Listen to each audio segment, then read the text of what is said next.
What famous place is not worth visiting? Plymouth Rock. I don't know how famous it really is outside of New England, but it's a rock that marks where the Pilgrims supposedly first landed in Massachusetts.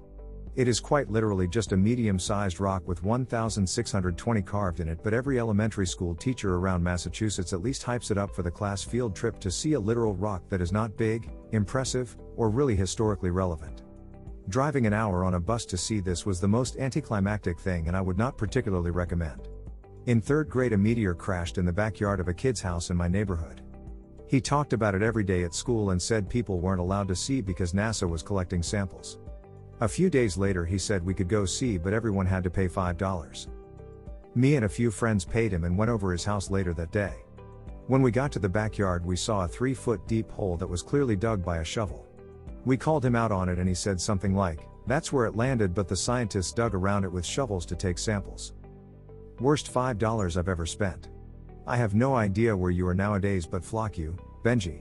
Platform 9 3/4 in King's Cross Station, London. Stupid metal statue on a straight wall, a horrible queue to taking a photo with you on it, and another 100-meter long queue to the small and very expensive Harry Potter shop. I was there middle of the day in off-season, don't want to even think about it on high season. Hollywood.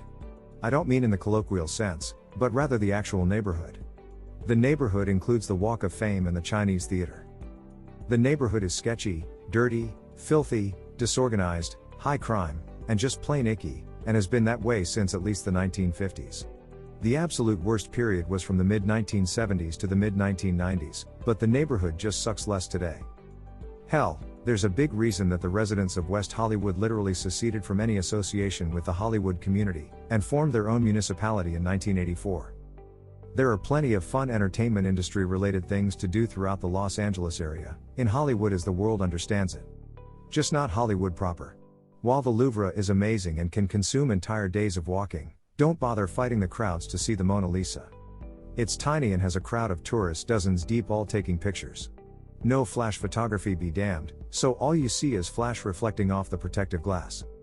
Also, rumor has it that the real Mona Lisa is in a basement and that the one you see is just a very convincing replica. The Liberty Bell. You can see it just fine from the sidewalk, and that's about as close as you would get to it inside too. No need to spend money wait in line to see it. Plus, there's tons to do in Philly besides look at a bell. Edit, I've been informed that it's free. Last time I was there, I was a child, so my memory is a bit hazy.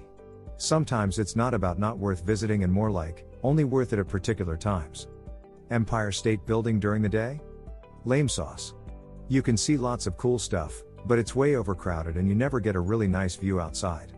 But the same visit near closing, well after dark? Wow. Stunning views of Times Square, and overall nighttime cityscapes. Not as many people so you can actually enjoy the visit. Plus the guards are super friendly, and when it's near the end of the day, they are chattier and happy to point out some cool sights you might not have thought were at all interesting. The Empire State Building. It's $44 to $77 and you wait for like 90 minutes to get into the first elevator, then wait at least another 90 minutes to go further up. I gave up after 2 hours total and went and had fun in the city instead of spending 3 to 4 hours of my life standing in line. I was fortunate to go on top of the WTC in 2000 and I'm sure the views were much better from there. And my understanding is Top of the Rock is much better organized, shorter waits and better views of Midtown today. Hollywood. I took a trip while I was stationed in California and it was the most absolute disgusting place I've ever seen. Besides the homelessness issue there, you'll find trash all over the streets and sketchy businesses, liquor stores, souvenir shops, etc. I'm sure when there's a big event going on, the city cleans up for a day, but it just looked like shit when I went. Not necessarily super famous, but it's right next to the most visited national park in the country, Gatlinburg, TN. That town is an overpriced tourist trap dump designed to suck your wallet dry. You'll pay $10 for a shitty iron-on t-shirt. My advice, drive straight through and go to the mountains, the difference is like night and day.